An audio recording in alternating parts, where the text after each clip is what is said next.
one of our best sellers, Alphabet Stories. Best to for reading starters. Kung tapos na kayo sa phonics, CVCs, mga duet sounds, or syllables, ayan, pwede na kayo mag-start ng stories kung talagang iniisa-isa at hindi nyo binibigla yung mga kids. Ayan.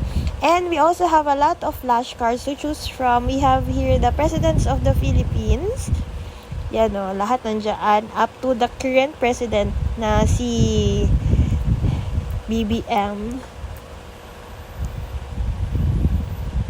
Yan. And then we also have here the family flashcards in Filipino or Tagalog. We have here the Taglish na emotions. Marami pa kami flashcards. And ito yung maganda yung i-combo dun sa alphabet stories. This one or the alphabet wheels. This one is alphabet phonics flashcards. Naka-blue yung vowels. And then the basic na body parts. High